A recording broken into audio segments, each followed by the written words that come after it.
2 weeks after a deadly militant attack on tourists in Indian-administered Kashmir, India has launched a series of strikes on sites in Pakistan and Pakistan-administered Kashmir. The Indian Defense Ministry said the strikes, named Operation Sindoor, were part of a commitment to hold accountable those responsible for the 22 April attack in Pahalgam, Indian-administered Kashmir, which left 25 Indians and 1 Nepali national dead. But Pakistan, which has denied any involvement in that attack, described the strikes as unprovoked, with Prime Minister Shehbaz Sharif saying the heinous act of aggression will not go unpunished. Sharif on Wednesday said the Pahalgam attack wasn't related to Pakistan and that his country was accused for the wrong reasons. Pakistan's military said at least 31 people were killed and 57 injured in the strikes on Tuesday night. India's army said at least 15 civilians were killed and 43 injured by Pakistani shelling on its side of the de facto border. Pakistan's military says it shot down 5 Indian aircraft and a drone. India has yet to respond to these claims. Late on Wednesday, Sharif said the Air Force made its defense, which was a reply from our side to them. Where did India hit? Delhi said in the early hours of Wednesday morning that 9 different locations had been targeted in both Pakistan-administered Kashmir and Pakistan. It said these sites were terrorist infrastructure, places where attacks were planned and directed.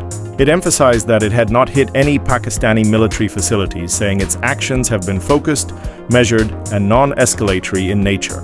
In the initial aftermath of the attacks, Pakistan said 3 different areas were hit: Muzaffarabad and Kotli in Pakistan-administered Kashmir, and Bahawalpur in the Pakistani province of Punjab.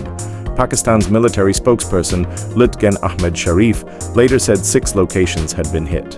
Pakistan's Defense Minister Khawaja Asif told GOTV in the early hours of Wednesday that the strikes hit civilian areas, adding that India's claim of targeting terrorist camps was false. Why did India launch the attack? The strikes come after weeks of rising tension between the nuclear-armed neighbors over the shootings in the picturesque resort town of Pahalgam. The 23rd April attack by a group of militants saw 26 people killed, with survivors saying the militants were singling out Hindu men. It was the worst attack on civilians in the region in 2 decades, and the first major attack on civilians since India revoked Article 370, which gave Kashmir semi-autonomous status in 2019. Following the decision, the region saw protests but also witnessed militancy wane and a huge increase in the number of tourists. The killings have sparked widespread anger in India, with Prime Minister Narendra Modi saying the country would hunt the suspects till the ends of the earth, and that those who planned and carried it out will be punished beyond their imagination. However, India initially did not name any group it believed was behind the attack in Pahalgam.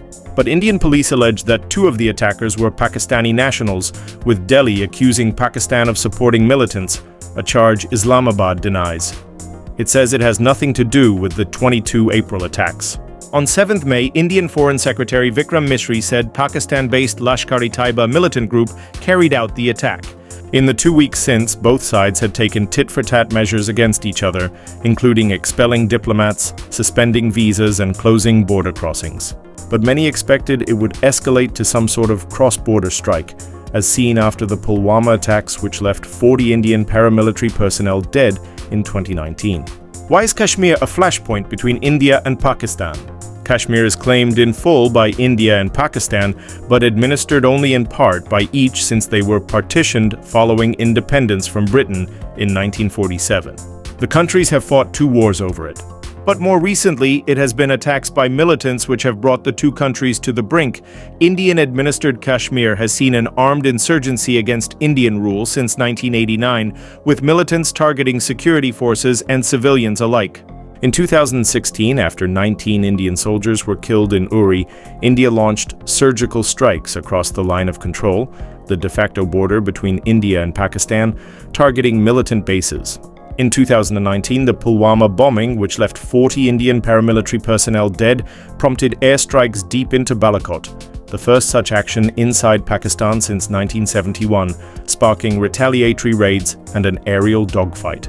Neither spiraled, but the wider world remains alert to the danger of what could happen if it did. Attempts have been made by various nations and diplomats around the world to prevent this.